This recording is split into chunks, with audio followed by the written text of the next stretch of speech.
오늘 주시는 말씀은 요한복음 17장 7절에서 8절까지 올시다. 이제 같은 목소리로 읽으십시다. 지금 저희는 아버지께서 내게 주신 것이 다 아버지께로서 온 것인 줄 알았나이다. 나는 아버지께서 내게 주신 말씀들을 저희에게 주었사오며 저희는 이것을 받고 내가 아버지께로부터 나온 줄을 참으로 아오며 아버지께서 나를 보내신 줄로 믿었사옵나이다. 지난주에 전해진 설교는 여러 가지 면에서 기독교의 전통과 상충되는 그런 내용들이 담겨져 있었습니다. 그 중에서 대표적인 것이 바로 성령의 내주에 관한 것인데, 성령의 내주라 그러면 기독교 교회가 전통적으로 제3위 하나님이신 성령께서 그리스도인의 몸속에 들어가 계신다라는 것이 이제 성령이 내주하신다 하는 뜻이 되겠는데, 근데 그것이 이제 지난주 설교에서 도전을 받게 되었습니다. 따라서 보충 설명이 필요합니다. 왜냐하면 성경 기록에 따르면 이런 표현도 나오고 또 다른 표현도 나오고 성경 기록이 일정하지를 않아요. 그 문제에 관해서. 사도 바울 자신마저도 로마서에서는 성령의 내주보다는 오히려 하나님께서 그리스도인 각자에게 주신 영이 그 사람 안에 있다라고 주장한 것에 반해서 또 바울 서신의 다른 부분에서는 또 그렇지 않은 것처럼 되어 있어요.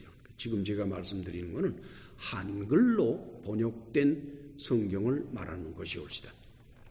그러나 지난주에도 마찬가지입니다만 한글로 번역된 성경보다는 원문 헬라어의 뜻이 사실은 더 정확한 것이고 또 그것이 기본이 되어야 될 것입니다.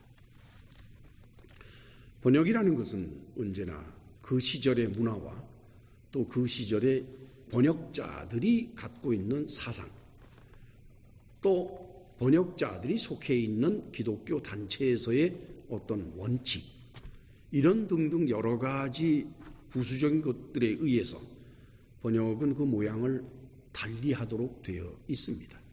그렇기 때문에 미국에 있는 번역성경, 영어로 번역한 번역성경이 종류가 몇 가지입니까? 여러 가지예요. 우선 킹 제임스 버전이 있죠. 물론 그것은 영국에서 시작된 겁니다만 그래도 여기도 그냥 자연스럽게 넘어와서 킹 제임스 버전이 상당히 넓은 사람들에게 읽혀지고 있죠. 그 다음에는 아메리칸 스탠다드 바이블이 있어요. 그건 번역팀이 달라요. 그 다음에는 Revised Standard Version이 있어요. 그것도 번역팀이 달라요. 그 다음에 New International Version이 있어요. NIV. 그것도 번역팀이 달라요. 그 다음에는 Today English. 그것도 번역팀이 달라요. 이처럼 번역팀들이 달라지기 때문에 그 번역된 결과를 바라보면은 서로 상충되는 게 아주 많이 보입니다. 그런데 원본은 하나예요. 헬라어 원본은 하나인데 그걸 영어로 번역을 하니까 여러 개의 모양이 나온다는 겁니다. 그러면 그 중에 어떤 것 하나는 맞고 나머지는 틀리고 하는 현상이 벌어지지 않을까요? 그리고 그 번역된 성경들은 거의 대부분의 문장에서 서로가 다릅니다. 그래서 저는 이제 원문, 즉 헬라어로 쓰여진 그것을 존중하고 그것을 가지고 풀이하는 방식으로, 그러니까 번역한다 그러면은 1대1로 들어맞는 단어가 없기 때문에 하는 수 없이 비슷한 단어를 끌어다 쓰기 때문에 의미가 달라지는 거예요.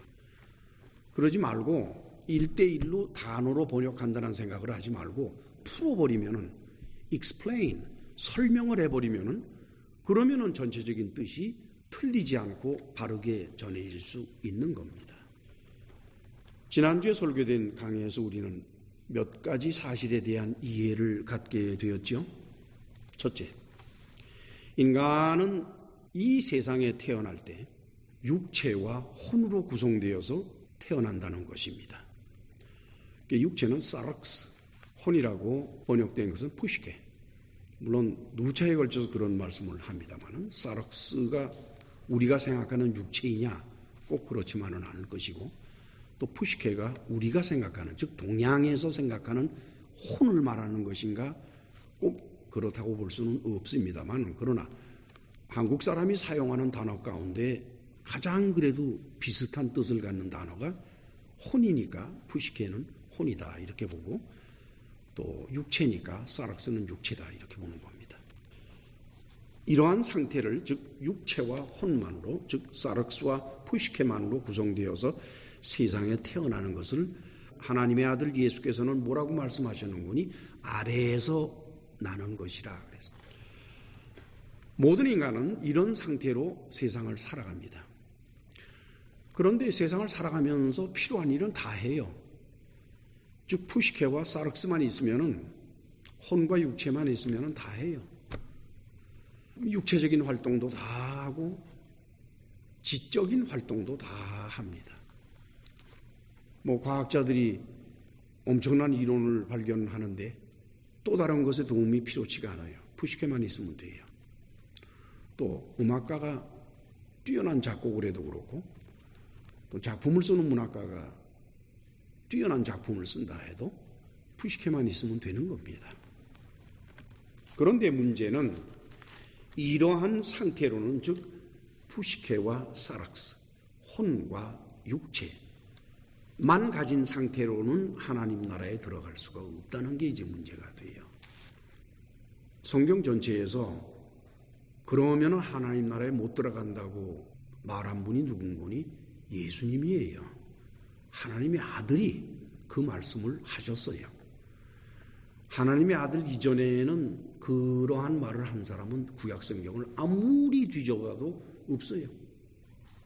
이제 이 땅에 오신 하나님의 아들 예수께서 바로 그 말씀을 해 주셨습니다. 따라서 사람이 죽은 후에, 즉 인간이 죽은 후에 하나님 나라에 들어가려면 어떻게 해야 되느냐? 예수께서는 위로부터 나야 한다라고 그랬어요. 위로부터. 아노센. 영을 받아야 된다는 거죠. 그렇죠? 그러니까 육체에다가 혼만 있어서는 안 되고 거기다가 영까지 있어야 비로소 하나님 나라에 들어갈 수가 있다. 예수께서는 그것을 뭐라고 말씀하셨는구니? 위에서 나야 된다 이렇게 말씀하셨습니다. 그러시면서 이제 이러한 상태를 영으로 나는 것이라고 그러셨어요. 사람이 부모의 몸에서 생산되는 과정은 아래에서 나는 것이고, 그러한 사람이 하나님께로부터 영을 받게 되면 그는 위로부터 나는 것이 됩니다. 사도 바울은 구원받은 자들에게 주어지는 이 영들이 창세전에 만들어져 가지고 창세전에 예정되어 있었던 것이라고 말하고 있어요. 그 내용은 이미 지난주에 말씀을 드렸습니다만 에베소 1장 3절로 6절 사이에 기록이 되어 있습니다. 그리고 구원받을 자들에게 성령께서 주시는 영이 바로 성령의 인치심이다 라고 바울은 에베소 1장 11절로 14절 사이에서 언급하고 있어요. 그 다음에는 이제 구원받은 자 안에 있는 것이 성령, 제3위 하나님이신 성령이 아니라 그냥 영, 즉 하나님이 주시는 영, 그 영인데 그 영은 우리 안에 있으면서 성령과 교통을 해요. 영이 없는 사람은 성령과 교통을 못합니다. 영이 영과 교통을 하는 것이지 혼이 영과 교통하는 것이 아니에요. 그래서 우리 안에 있는 영이 성령께 말할 수 없는 탄식으로 간구를 드립니다.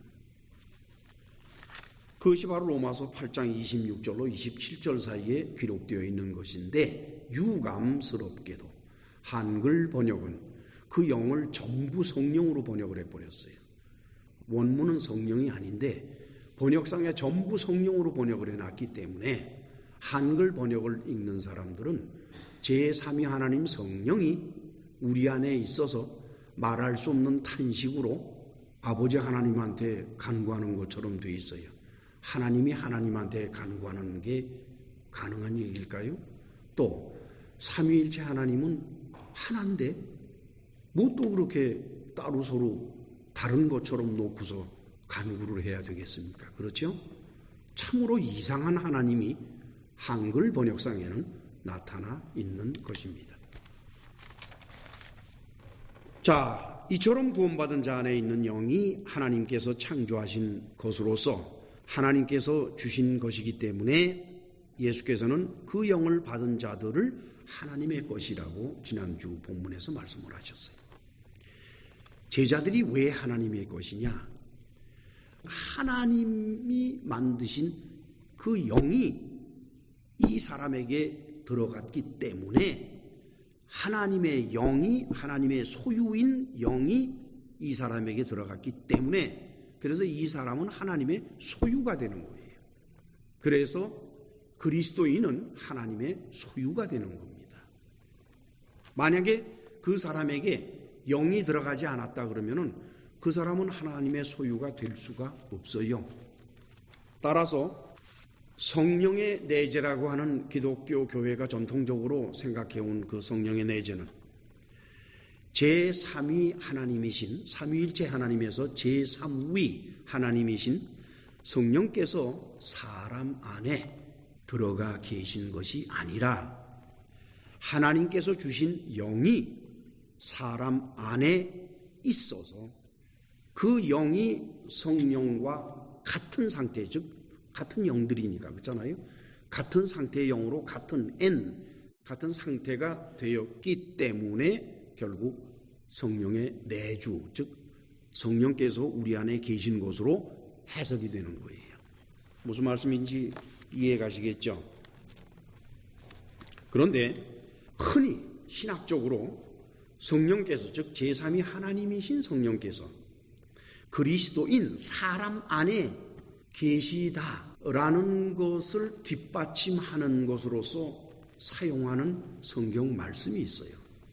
그게 바로 뭔거니까 고린도전서 6장 19절이 옵시다. 다 같이 찾아가세요. 고린도전서 6장 19절. 같이 읽으실까요? 너희 몸은 너희가 하나님께로부터 받은 바 너희 가운데 계신 성령의 전인 줄을 알지 못하느냐? 너희는 너희의 것이 아니라. 이것은 이제 한글로 번역된 말씀이죠. 그럼 이 한글로 번역된 말씀의 뜻을 한번 봅시다. 첫째, 너희들의 몸은 성령의 전이다, 이렇게 되죠. 전이라고 하는 것은 이제 집을 말해요. 집. 전 그러면 집은 집인데 좀 큰 집 뭐 이런 거를 전이라고 그러잖아요. 그러면은 성령이 사람 안에 사시네요. 그렇습니까? 안 그렇습니까? 한글 번역된 것만 그대로 따라간다 그러면. 네, 두 번째, 그 성령은 너희가 하나님께로부터 받은 것이다 라는 뜻이 돼요. 물론 이제 우리말로 기록된 것을 볼 때에 너희 몸은 너희가 하나님께로 받은 바 너희 가운데 계신 성령의 전인 줄을 알지 못하느냐. 그래서 너희가 하나님께로부터 받은 바라고만 했기 때문에 그 받은 바가 성령일 수도 있고 또 그 받은 바가 성령의 전일 수도 있는 거예요. 무슨 말씀인지 아시지요? 그런데 한국 교회는 전통적으로 성령을 하나님께로부터 받는다라고 이렇게 돼 있죠. 그렇게 되면은 이거는 뭐 너희가 하나님께로부터 받은 성령, 이렇게 아주 쉽게 이해가 될 것입니다. 그 다음에는 세 번째가 뭔거니까 그 성령은 너희 가운데 계시다는 거예요. 너희 가운데, 너희 중에, among you, 너희 중에. 아시겠죠? 자, 이제 이 고린도전서 6장 19절을 가지고서 그렇기 때문에 그리스도인의 몸은 성령께서 사시는 집이다. 그러니까 성령은 그리스도인의 몸속에 들어가 계신다. 이렇게 말이 되지요. 자, 그러면은 우리는 헬라어로 돌아가야 되겠습니다. 원문 헬라어로 돌아갑시다. 물론 이제 원문 헬라어를 번역하는 것에 있어서도 여러 가지 제한 조건은 있어요. 우선 제일 먼저 어떤 사전을 보느냐 하는 것이 아주 중요합니다. 헬라어를 영어로 번역한 사전이 있어요. Greek to English lexicon이라고 그러는데 그 Greek to English lexicon이 여러 가지가 있어요. 여러 가지가. 그 가운데에서 기독교 교회가 전통적으로 학자들에 의해서 인정받으면서 가장 효과적으로 번역되어 있는 사전이라고 인정되는 것이 두 가지가 있어요. 이 사전은 Greek to English Lexicon 해서 프레드릭 윌리엄 댕커라는 사람이 편집한 것입니다. 물론 이것은 이제 그 원본이 독일 신학자인 월터 바워가 만든 Greek to German이죠. 그렇죠? 헬라어를 독일어로 번역한 그 사전인데 그것을 윌리엄 댕커가 영어로 바꾸면서 여러 가지 편집을 했어요. 이것이 아주 유용하게 사용되는 사전이고 그 다음에는 이 사전은 보시다시피 어마어마하게 큰 사전입니다. 페이지 수가 2042페이지니까 어마어마한 사전이에요. 이 어마어마한 사전은 Greek to English Lexicon인데 이건 리델과 스카트라고 하는 신학자들이 쓴 것입니다. 사실은 이게 먼저 나왔어요. 옥스퍼드판인데 이게 먼저 나왔고 그 다음에 저 윌리엄 댕커가 한 것은 이것보다 나중에 나왔어요. 저는 평시에 이 사전들을 이용해서 헬라어를 해석을 합니다. 물론 이제 조금 좀 심각한 뜻을 찾아야 되겠다 그러면은 그 Theological Dictionary라고 있어요. 10권으로 된 이런 많은 사전인데 그거를 봐요. 그런데 거기에는 이제 단어가 전체적으로 그렇게 많지가 않아요. 중요한 단어들만 나오기 때문에 일반적으로는 이제 이거로 다 해결을 하지요. 오늘도 마찬가지로 윌리엄 댕커의 사전과 리델 앤 스카트, 리델과 스카트의 사전, 그 두 사전을 가지고서 풀어 나갈 것입니다. 우선 너희의 몸이라 그랬어요. 너희의 몸, 소마, 휘몬. 그런데 놀라운 거는요. 이제 제가 원문을 먼저 읽도록 하지요. 에오크 오이다토. 에오크 오이다토 그러면 뭘 말하는 거니까 그러면은 rather than 이렇게 하기보다는 다른 것이라고 표현할 때 에라는 헬라어를 씁니다. 오우크라는 것은 아니라는 뜻이에요. No. 오이다테는 오이다, 안다 이거예요. 그런데 이거는 2인칭 복수입니다. 너희들이 알지를 못한다. 호티, 무엇을 이러이러한 것을 하는 뜻입니다. 호티.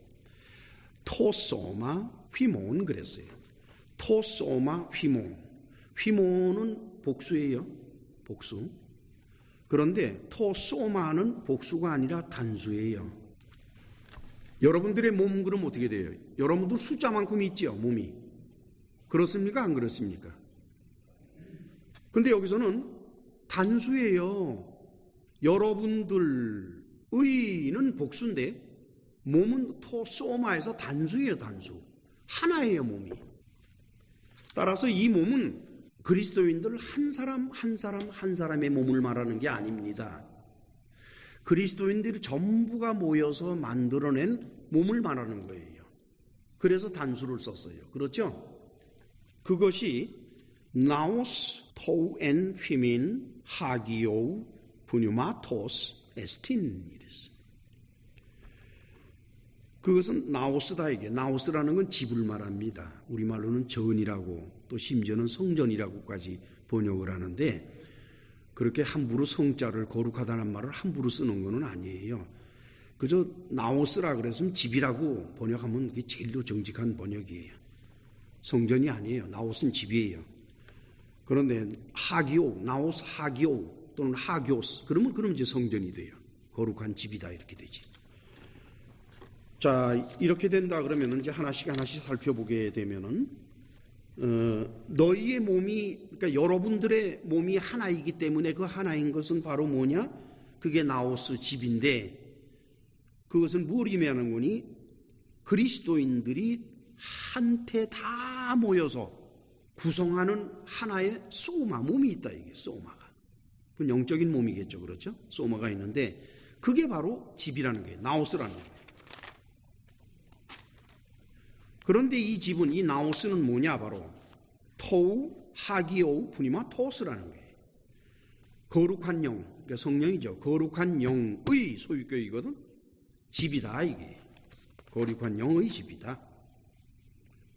그런데 그 거룩한 영, 곧 성령은 어디 있는 거니? 엔 휘민이라고 그래서, 이 휘민도 마찬가지로 복수예요. 엔 안에, 여러분들 안에 성령이 계시다는 겁니다. 그러니까 한 사람 한 사람 개인 속에 성령이 있는 것이 아니라 그리스도인 전체 속에 성령이 계신 거예요. 예수께서 뭐라고 그러셨어요? 두세 사람이 내 이름으로 모인 곳에 나도 너희와 함께 있겠다고 그러셨죠. 그렇죠?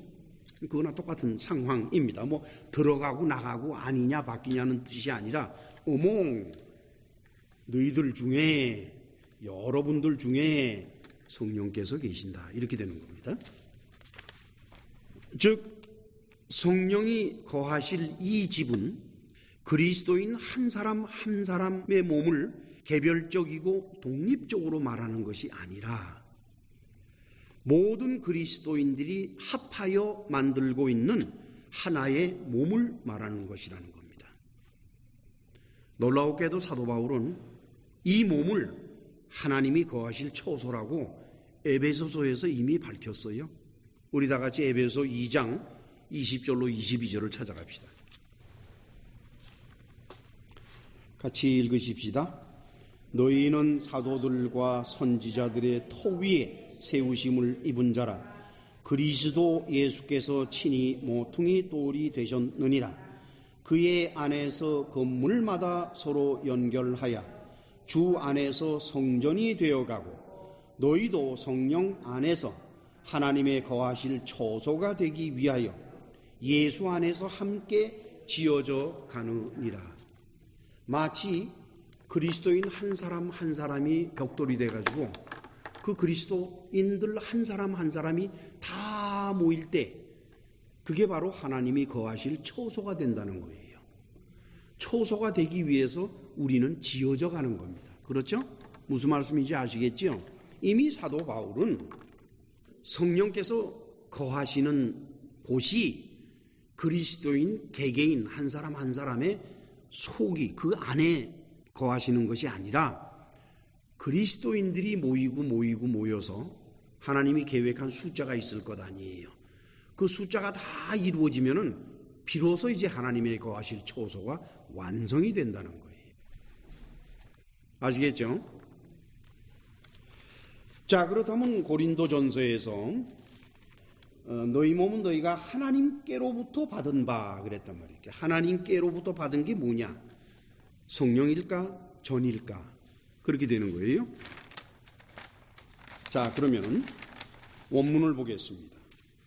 오후 에케테 아포데우라 그랬어요.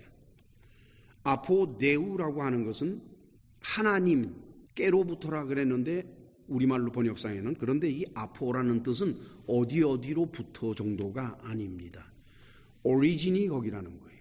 그게 원인이라는 거예요. 오리진, 원천이 거기라는 거예요. 그렇죠? 여러분들의 오리진은 어디예요?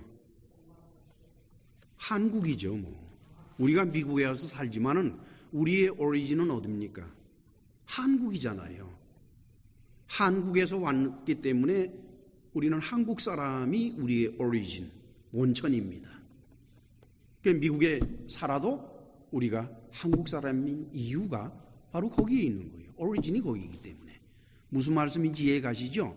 지금 뭐라고 사도 바울은 말하고 있는 거니까 그것은 오리진이 원천이 하나님인데 하나님께로부터 to possess, take, 갖게 되었다는 거예요. 그게 뭐냐 이게. 근데 그 관계 대명사라고 말할 수 있을까? 하여간 그런 것이 뭐 영어로 번역하면 관계 대명사가 될 수밖에 없는 건데 오후라고 하는 헬라어 단어예요. 그런데 오후라고 하는 헬라어 단어를 영어 번역 네 가지를 다 봤는데 전부 whom이라는 인칭을 썼어요. whom, 사람인 것처럼 whom. 그런데 윌리엄 댕커 사전도 마찬가지고 리델 스카트의 사전도 마찬가지고 오후라는 단어를 찾아가 보면은 whom이라는 인칭이 없어요. whom이라는 뜻이 없어요. 뭔 거니까 장소를 의미해요. where, 장소를 의미합니다. 자, 그렇게 되면 어떻게 되겠어요? 고린도전서 말씀에 너희 몸은 너희가 하나님께로 받은 바라고 했을 때 하나님께로부터 받은 바 너희 가운데 계신 성령의 전이라고 할 때에 첫 번째 해석은 성령이다. 두 번째 해석은 전, 집이다. 이렇게 되죠. 그런데 헬라어 원문은 오후, 장소 개념을 갖고 있으니까 결국 어떻게 됩니까? 전이 되고 말아요. 나오스가 하나님께로부터 온 것입니다. 나오스. 그러니까 하나님께서 나오스를 주시는 거예요. 집을. 그리스도인들 전체가 만들어가는 집을 하나님이 주시는 겁니다. 그러니까 성령을 하나님께서 주시는 것이 아니라 집을 주는 거예요. 그게 헬라어 원문의 그 관계대명사의 뜻입니다. 따라서 고린도전서 6장 19절이 의미하는 것을 에베소 2장 20절로 22절 사이의 말씀과 연계해서 종합해서 원문에 충실하도록 해석을 하면 다음과 같습니다. 여러분들이 이루어가고 있는 하나의 몸인 성령의 집인 것을 오히려 모르고 있군요. 그런데 그 집은 성령의 것으로서 여러분들이 하나님께로부터 갖게 된 것입니다. 그리고 그 성령은 여러분들 곧 영을 받은 사람들 가운데 계십니다. 그 뜻입니다. 우리말 번역은 그렇다고 치고서 영어 번역은 어떨까 싶어서 전부 조사를 했는데 NIV 성경은 Your body is a temple of the Holy Spirit. 그대의 몸은 성령의 집이다. Who is in you? 그는 여러분들 안에 있다. Whom you have received from God. 그대들은 하나님께로부터 받았다. 그러니까 NIV 성경은 영어로 번역된 것이 그리스도인은 성령을 하나님께로부터 받았고 그 성령은 그리스도의 안에 in you, 안에 있고 그래서 그리스도인의 몸은 성령의 전이다. 이렇게 되어 있어요. 그 다음에 NRSV도 별 차이 없어요. Your body is a temple of the Holy Spirit within you, which you have from God. 성령을 받은 거로 되어 있고 또 American Standard Bible 똑같아요. Your body is a temple of the Holy Spirit who is in you, whom you have from God. 그 다음에는 킹 제임스 버전도 마찬가지입니다. Your body is the temple of the Holy Spirit who is in you, who you have from God. 영어 번역은 전체적으로 성령께서 제3위 하나님, 삼위일체 하나님 중에서 제3위 하나님이신 성령께서 그리스도인들의 몸속에 사시는 거로 되어 있고 하나님께서는 그 성령을 그리스도인들에게 주셨다라고 전부 번역이 되어 있습니다. 그런데 아까도 말씀을 드렸습니다만 원문인 헬라어의 뜻은 그렇지가 않아요. 모든 그리스도인들이 하나의 몸을 이루어 가는데 그것이 바로 성령이 거하실 처소라는 거예요. 곧 성령의 집이라는 겁니다. 그러니까 성령의 집이 그리스도인 한 사람 한 사람이 아니라 그리스도인 전체가 모이는 것이 성령의 집이 된다는 거예요. 그런데 이 집은 인간인 그리스도인들에게 의해 지어지고 있지만은 그 근본은 하나님께로부터 온 것이라는 거예요. 어떻게들 생각하세요, 여러분? 김강욱 목사가 영어 번역 성경 권위 있고 전통 있는 4권을 마주대하고 나름대로 다른 의견을 제시했고 한글 번역에 대해서도 다른 의견을 제시했습니다. 저는 뭐 그렇게 뛰어난 사람도 못 되고, 그리고 세상적인 권위를 따졌을 때 저는 아무것도 아닙니다. 아주 미미한 존재에 불과해요. 제 이름을 아는 사람들이 얼마나 될 것이며, 저를 얼굴과 얼굴을 맞대서 아는 사람이 과연 몇이나 되겠습니까? 저는 이러한 차이점을 발견하고 아주 참 힘이 들었어요, 마음이. 제가 옳다고 생각하는 것을 전하는 것이 목사로서의 저의 사명인 것을 알면서도 너무나 커요, 상대가. 너무나 커요. 그럼 도저히 어떻게 할 수 없는 그런 거대한 산에 저는 그냥 조그마한 달걀에 불과하고, 그 거대한 산에 달걀이 소리를 지른다고 해서 될 일이 뭐가 있겠어요? 그렇죠? 저는 생각을 해봤습니다. 왜 이렇게 모든 미국의 번역 성경이 이와 같이 번역을 했을까? 즉 성령께서 그리스도인 사람 안에 있는 곳으로 왜 번역을 했을까? 그게 사실은 조직 신학입니다. 이미 교회 초기에 성령의 내주라고 하는 것은 이미 신학적으로 조직화돼 가지고 그거는 아무도 바꿀 수 없는 것으로 돼 있었어요. 그래서 번역자들도 그것만큼은 어기질 못합니다.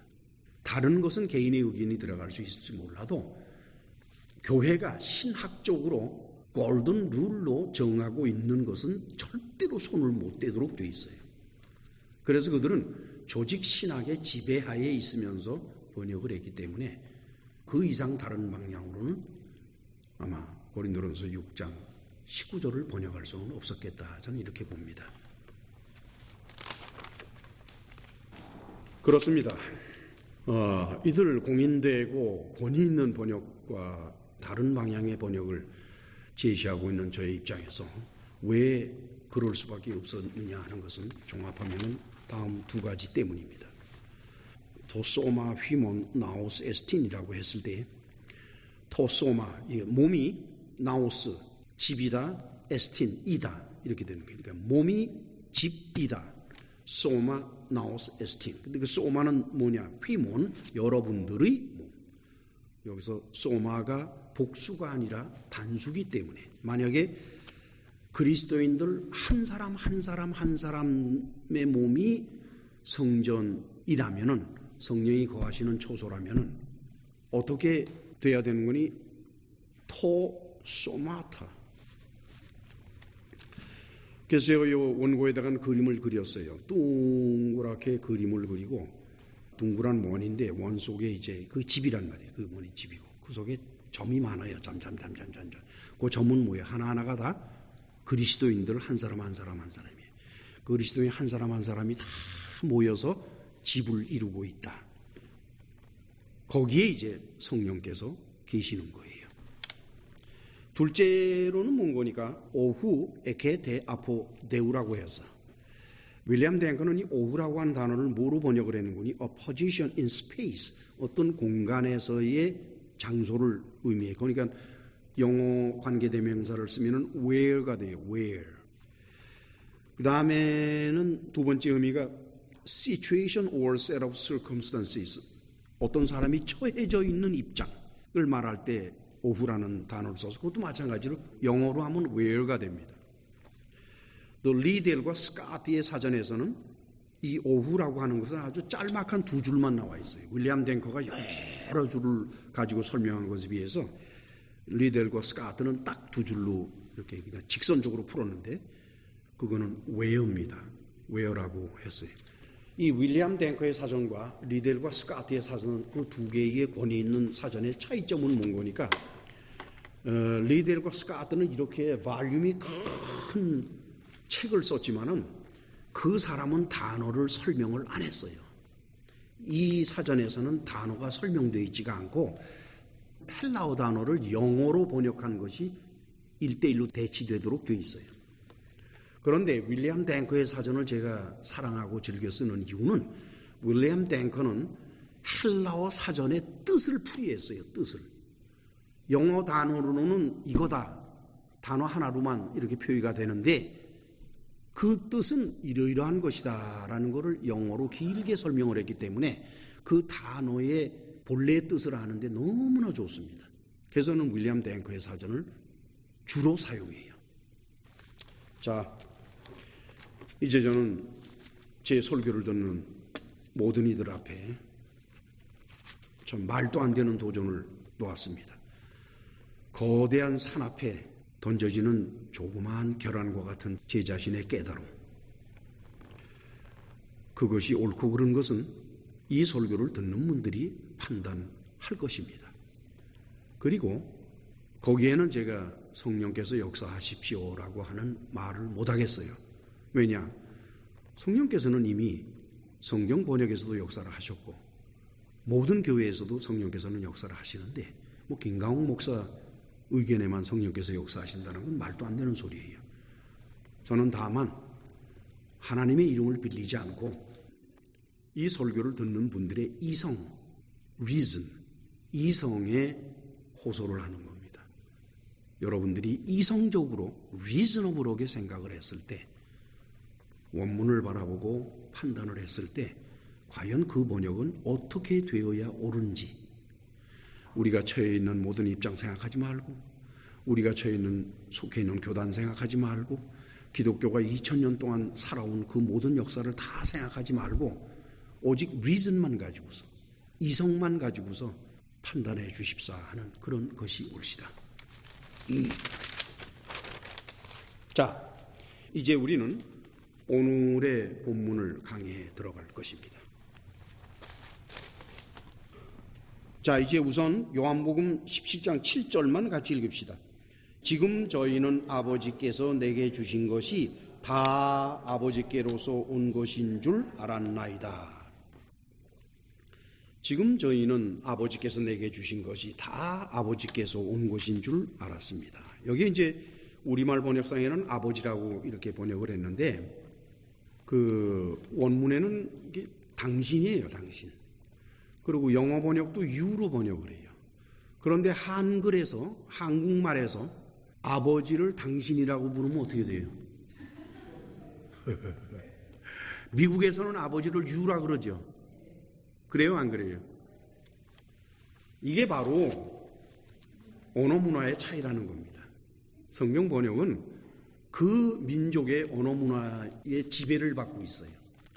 그렇기 때문에 원문을 꼭 봐야 한다는 겁니다. 그 언어 문화 때문에 다르게 번역된 것을 그대로 볼 수는 없어요. 그거를 꼭 원문을 봐야만 되는 겁니다. 여기서 눈, 에그노칸, 호티, 판타, 호사, 데도카스, 모이, 파라, 소우, 에이신. 여기에서 눈 그러면 그건 되게 뭘 말하는 거니? 그냥 그 단어만의 뜻은 그 단어만을 그냥 사전에서 찾아보면은 그 뜻은 뭔 거니까 지금이란 뜻이에요. 지금, now라는 뜻입니다. 그런데 그 눈이 담고 있는 뉘앙스가 있어요. 그 뉘앙스는 뭔 거니까 이제껏 그러지 않다가 이제 와서야, 그렇죠? 이제 와서야 그런 뉘앙스를 가지고 있는 단어가 눈입니다.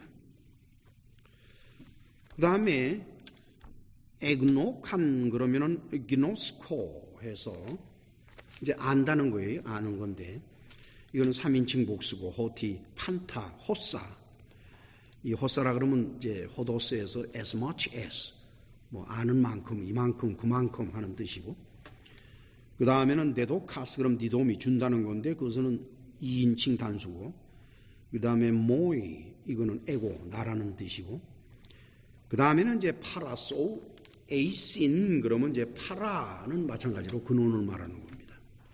내게 주어진 모든 것들이 당신에게 그 근원이 있다는 사실을 저들은 이제야 비로소 알게 되었습니다 하는 그겁니다. 근데 그걸 이제 우리말로 그렇게 번역을 하면 이런 못돼 먹은 후레 자식 같은 일이라고 욕을 먹을 테니까 뭐 아버지께서 그렇게 이제 바꿔서 쓰는 거예요. 괜찮아요. 아버지가 그랬으니까. 결국은 말이죠. 피오스 아들, 피오스의 나타남은 아들이 세상에 나타났잖아요. 그렇죠? 아들이 세상에 인간으로 태어나서 사시면서 무엇으로 나타나는 거니? 말씀을 많이 하셨잖아요. 말씀을 하셨잖아요. 가르침. 말씀과 그 다음에 그분의 행동으로 나타난 겁니다. 근데 그분의 말씀과 그분의 행동은 나타났는데 그게 오리진이 어디냐? 이게 원천이. 파테르, 아버지라는 거예요.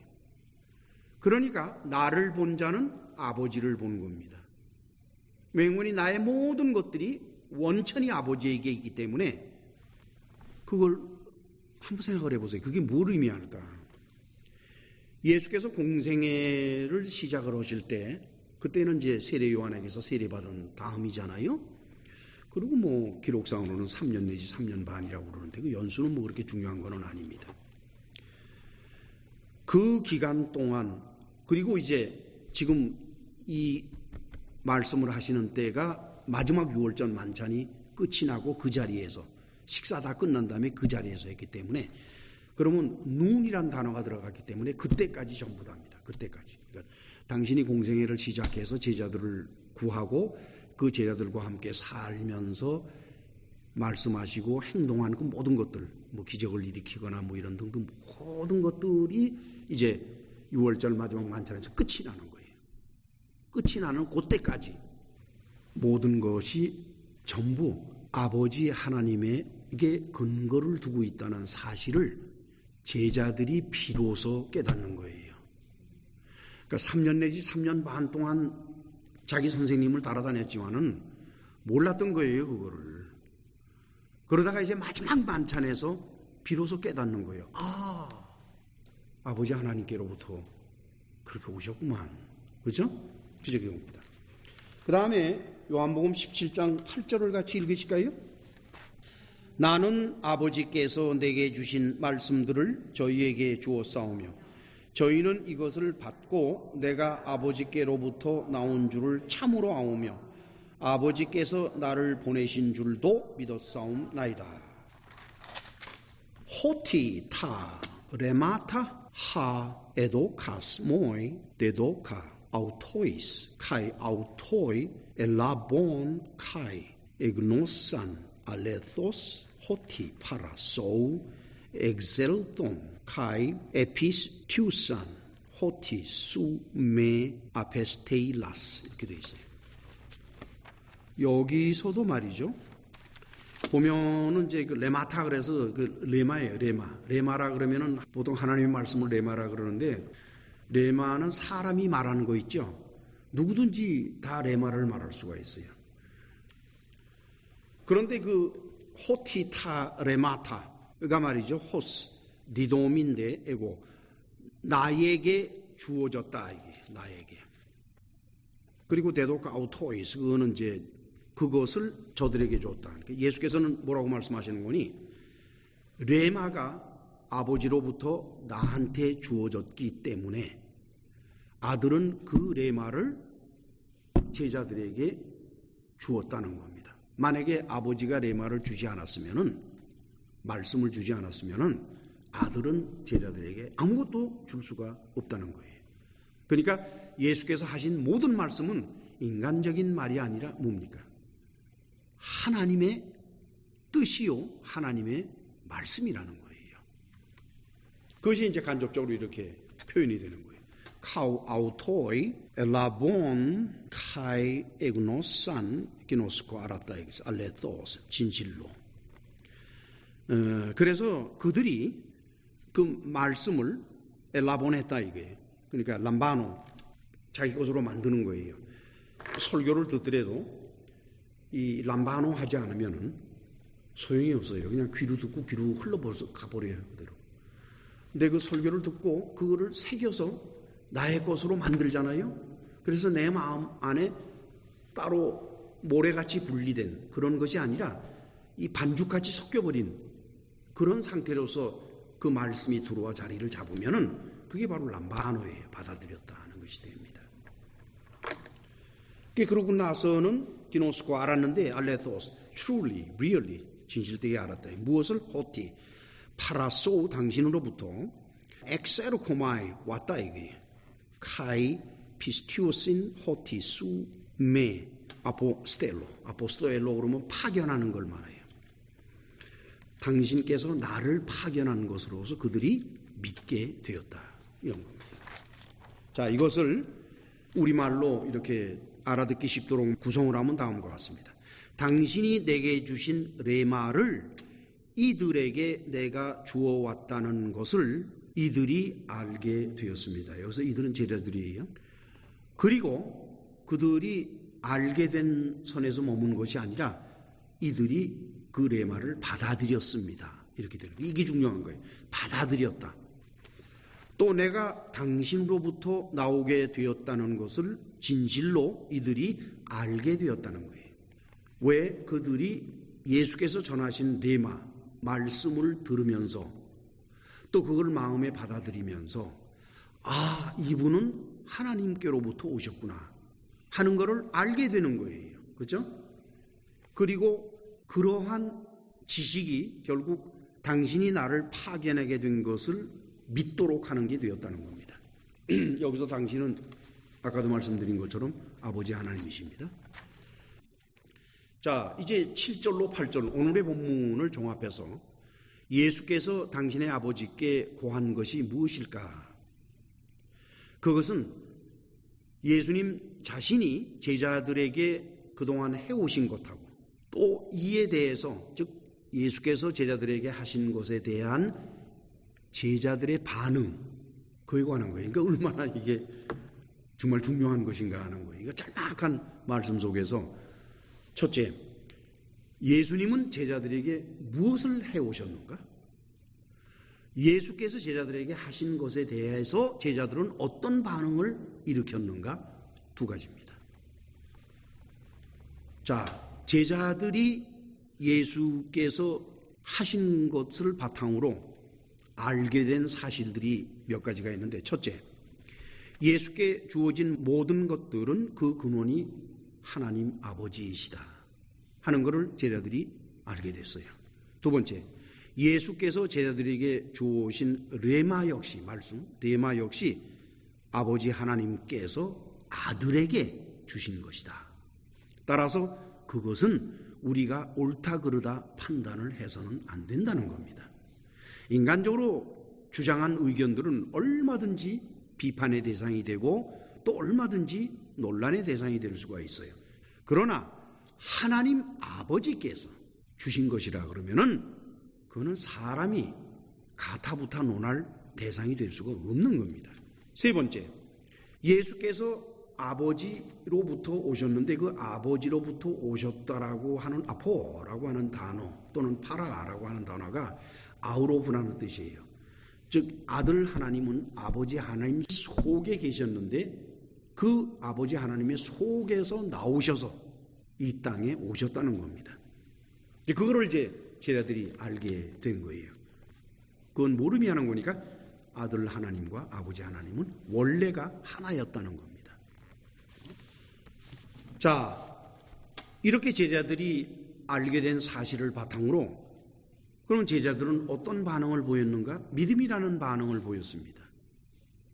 여러분들이 이거는 우리가 정말로 생각을 잘해야 돼요. 교회가 필요한 것이 많아요. 돈도 필요하고 사람도 필요하고 또 남이 알아주는 인기도 필요하고 뭐 교회가 필요한 게 많습니다. 그러나 목사의 가르침은 교인들로 하여금 교회가 필요한 것을 제공하도록 해서는 안 돼요. 목사의 가르침은 오직 한 가지만 해야만 됩니다. 믿음을 갖게 하는 거예요. 믿음을. 나머지 것, 무슨 헌금이라든가 봉사라든가 그런 것은 그리 중요한 것이 아닙니다. 그건 믿음을 가진 후에 나타나는 것들이기 때문에 믿음을 중심으로 모든 걸 끌어나가야지 그걸 훌쩍 건너뛰어가지고 그 문제를 거론한다 그러면은 참으로 문제가 많은 사람들이에요. 제자들이 믿게 된 것이 뭘까요?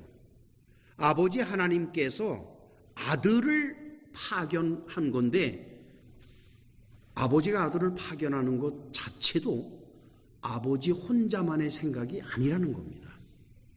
아버지 혼자만의 생각이 아니라 삼위일체 하나님의 생각이고, 삼위일체 하나님의 생각은 그 원천이 아주 먼 곳부터 오는 거기 때문에 결국 종합해서 바라볼 때 아버지 하나님께서 당신의 아들을 이 세상에 사람의 아들로 보내신 것은 인간들로 하여금 또는 하나님에게 선택받은 자들로 하여금 하나님을 알게 하려고, 물론 하나님께서 선지자들을 이스라엘 백성들에게 보내셨습니다.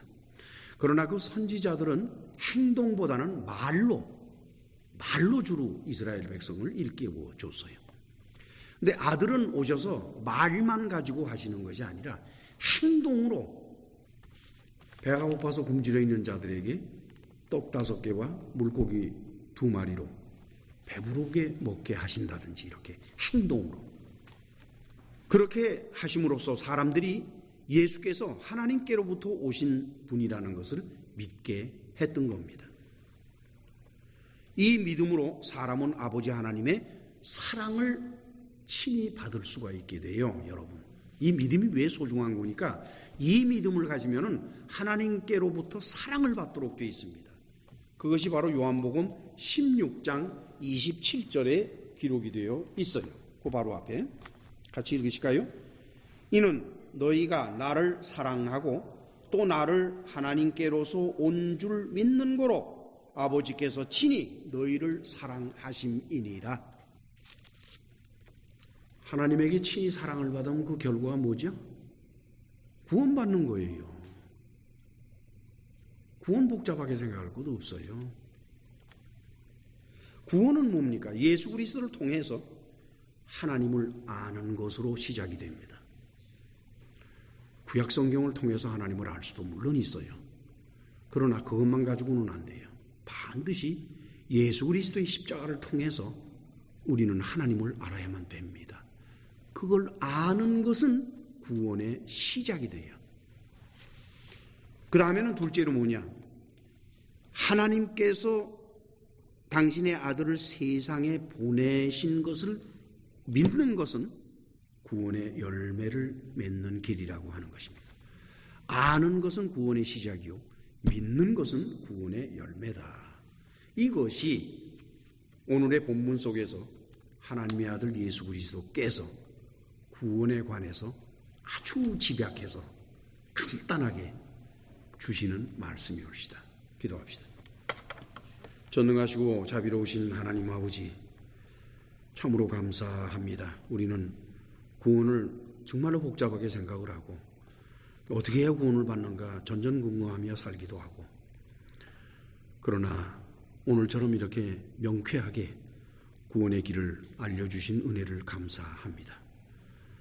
또한 이 설교를 듣는 모든 이들이 마음문을 활짝 열고 이제껏 가지고 있던 고정관념에서 해방돼서 성경 앞에 자유인으로서, 자유를 가진 사람으로서 성경을 읽으면서 그 참뜻을 묵상할 수 있는 놀라운 기회를 가질 수 있도록 주께서 은혜를 베풀어 주옵소서.